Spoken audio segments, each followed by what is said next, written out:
Assalamu alaikum wa rahmatullahi wa barakatuh mes chers frères et sœurs. Aujourd'hui, et ce pendant environ 4 voire 5 épisodes au moins, nous allons continuer de discuter de tous les signes mineurs dont nous avons connaissance.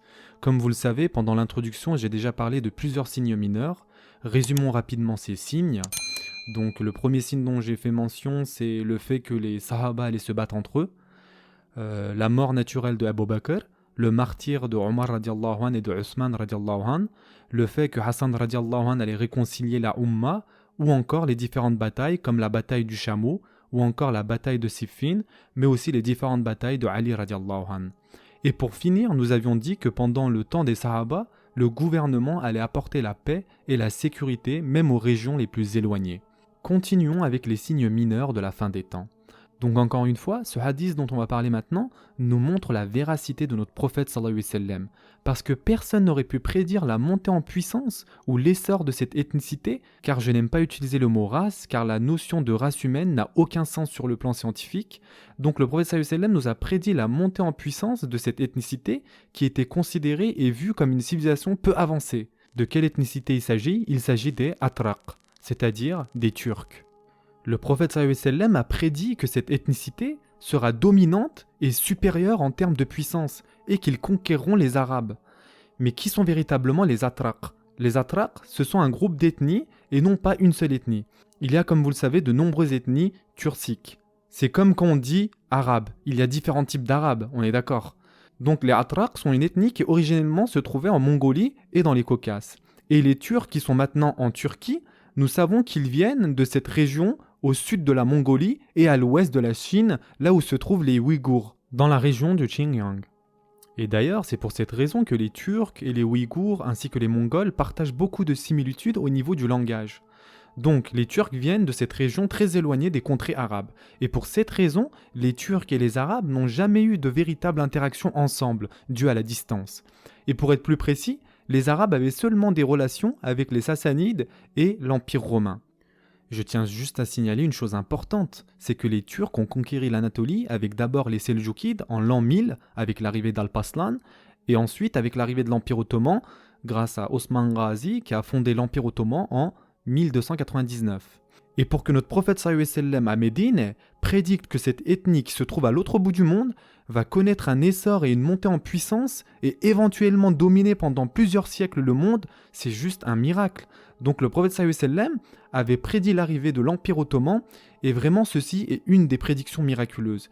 Et pour ceux qui ont des doutes là-dessus, tous ces hadiths ont été écrits des siècles avant la fondation et l'essor de l'Empire ottoman. Vous trouverez des manuscrits qui prédisent donc l'essor des Atraq 500 ans avant la fondation de l'Empire ottoman.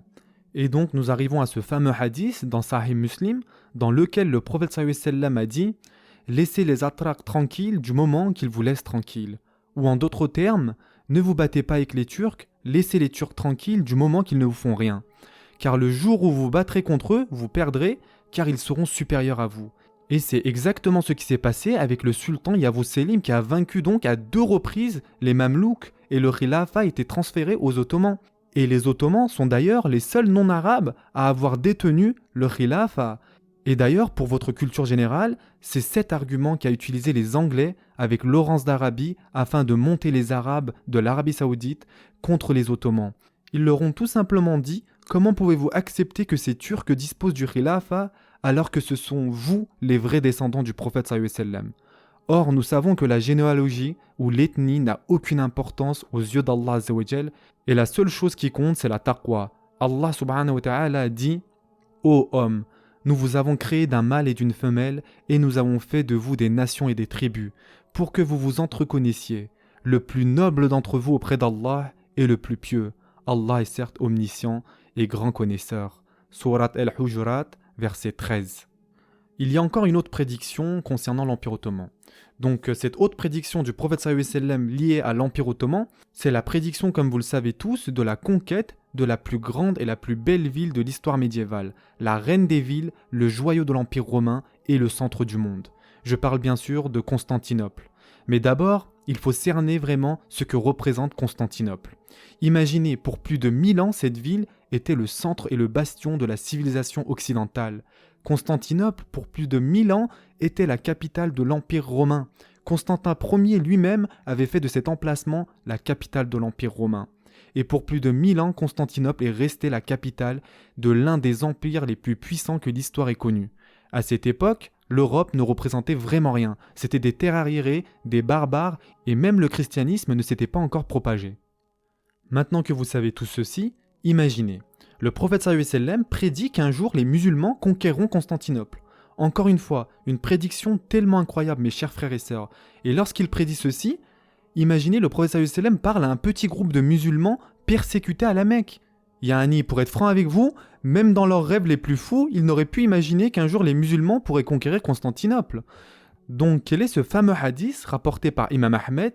Dans ce hadith, le prophète sallallahu alayhi wa sallam a dit « Constantinople sera conquise. Quel excellent commandant que son commandant et quelle excellente armée que cette armée. » Et encore un autre hadith qui se trouve dans Sahih Muslim, Abdullah ibn Amr ibn al-As radiallahu anhu demanda au prophète sallallahu alayhi wa sallam quelle ville les musulmans conquériront en premier, Constantinople ou Rome.